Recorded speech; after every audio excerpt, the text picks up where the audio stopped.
Alright, hi everyone, it's me Joe again. It's been a long time since we have done a video on a stock analysis, and before the market opens later on in a few hours time, let us take a deeper dive into payment services, mainly Visa and Mastercard. Okay, you may be asking why am I focusing on Visa and Mastercard or credit card payment when there are up and rising alternative payments such as PayPal. In China, we have Alipay, we also have Apple Pay. All right, the answer is this. As of now, the most popular or the most commonly used payment method worldwide, it is still credit and debit cards. That's why we are going to focus on these two. Okay. And why Visa and MasterCard only? Why not the other credit card payments? Okay, there are the Discover and American Express. But as for these two, some years ago, they have decided to market themselves as a premium service. Therefore, they charge higher rates compared to Visa and MasterCard. And because of this, their revenue is not as much as Visa and MasterCard because of volume. All right. Before I continue, let us do a quick look at Morningstar and see how these two companies, Visa and MasterCard, they match up to each other. Okay. For Visa, okay, we can see that actually the revenue has been increasing, okay, quite steadily year after year. So has the net income, all right, maybe a very slight dip in 2012. Free cash flow, amazing, slight dip in 2013, but after that, it has been going up and up, all right. Okay, there is also the net margin. All right, net margin as of now is a whopping 52.26%. All right, this is crazy. This is super high. Not even Facebook, not even Amazon match up to their margins. All right, interest coverage, they do not have much debt. That's why they do not have to cover a lot of interest. Okay, in terms of financial health, their debt to equity ratio is very healthy, 0.47. This means that they have twice as many assets compared to their liabilities. How about Mastercard? Let's take a quick look. All right, Mastercard, we are seeing something similar also. Okay, and I expect it to be quite similar because they are doing almost the same thing. All right, revenue has been increasing steadily. All right, in fact, I think more steady than Visa. All right, in terms of the earnings, okay, net income, it has been increasing steadily as well. Free cash flow, all right, not too bad, increasing, okay, year after year. And their net margin, okay, it is slightly inferior to compared to Visa, but it's not a big deal. 46 versus 52, all right. In terms of interest coverage, it is also very respectable. They can cover 39.52 times, not percent. They have enough cash to cover 39 to 40 times their interest expenditure. Okay. In terms of financial health, all right. Okay, this is an area where Mastercard is doing poorer than Visa. Okay, debt to equity ratio for Mastercard is 2.31. What this means that it has slightly more, two times, okay, more than two times the amount of liabilities compared to their assets. Okay, in other words, you may be saying that for every dollar of asset they have $2.31 of liabilities. Okay, a very quick summary of debt to equity ratio. All right, let's go back to my slides. Okay, we now know that finance wise, okay, Visa is super strong. Mastercard is only slightly inferior compared to when we compare the debt to equity. Okay, so how do these payment networks actually work? These are the middlemen between your bank and the merchant's bank. That means if you decide to buy a pair of shoes, okay, your own bank will communicate with the vendor's bank, with the person selling the pair of shoes. It can be a store, it can be an individual selling, okay, and they will actually facilitate the transaction between your bank and the seller's bank or the merchant's bank. So how do they make money? They make money by these four methods, okay? Drawing fees from being the middleman, drawing fees from funds transfer. Let's say if I'm not doing any selling, I want to transfer funds, let's say from myself to another person, okay? They do draw a fees from facilitating that operation or that transaction. They also do a lot of consultation and analytics because they have so much data collected over the years from all the transactions, okay, almost worldwide. They also make money by charging licensing and other fees. So in terms of the market share, Visa and Mastercard as of now, both they combine together to actually hold a 90% market share. Okay, this is not surprising at all because if you look around you, most of our credit cards are either Visa or Mastercard. And between the two, Visa has a 60% market share and Mastercard has a 30% market share. So what you can draw from this information is that for every credit card outside, there will be two Visa cards and one Mastercard. All right. So the misconception is that they also provide loans, they issue credit cards. Okay, therefore, when they provide issue loans, they also earn money from interest. Actually, the truth is it is not the truth at all. Okay, Visa and Mastercard or even Discover or American Express, they do not issue any credit card, they do not issue loans, and therefore they do not earn a single cent from interest. Okay, the banks are the one issuing the loans and the credit cards. Okay, so having said that, what are the key pillars of success for Visa and Mastercard? What is the secret behind this, or what is the secret that Visa or Mastercard has to guard, has to keep building on to ensure that this company can still continue to prosper in the years to come? Okay, I have actually broken it down into 3 points. Number one being the speed of transaction. Okay, think about it. If your speed of transaction is slow, okay, if your credit card, okay, the network is not connected properly, or if the transaction just takes a very long time to process, what you can do as a customer is that usually you will just take out another credit card, or you will use your phone to scan for payment, and Visa or Mastercard would have lost the chance to earn money from that transaction that you were about to do. All right. Number two is security, because come on, nobody wants hackers to actually spend money using your card info.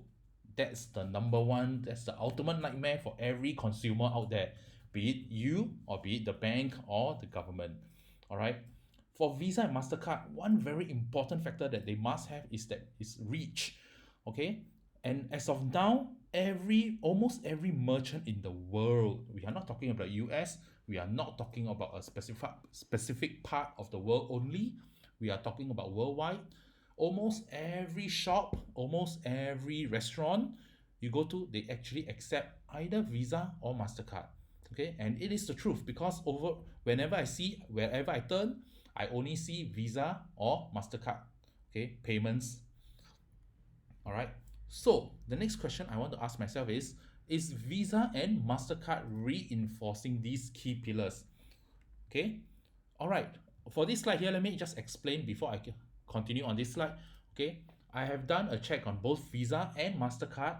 The font in blue, okay, is the thing that Visa is doing, but Mastercard is not doing. All right. So what have they done? Both Visa and Mastercard, they have spent money, they have spent effort on their growth drivers. They are trying to still develop their, okay, when I say still develop, doesn't mean that it is not there. They are trying to improve on their contactless payment. They are trying to improve, all right, on their e-commerce payment. So how is this different from credit card payment? Okay, they are trying to develop a way where you can pay when you shop online, when you're doing e-commerce, without entering details or your card details, or skipping the step of getting card details for your transaction. Okay, they are also very focused on growing access, growing their reach and acceptance to even more merchants across the world. All right, they are busy trying to expand their B2B, B2C. All right, B2B, B means business, C is your consumer or your customer. Okay, government to consumer, or even just person to person. All right, so most money is transacted in the first three areas. All right, person to person, I don't expect everybody to have a few $1,000,000 to transact, to transfer every now and then. So I will assume that, okay, with a very high degree of accuracy, that B2B, B2C, G2C carry the most cash, okay, transacts the most cash. What Visa has done, okay, and this is something that I did not see in the Mastercard report, Visa has actually gone on to acquire this company called Earthport.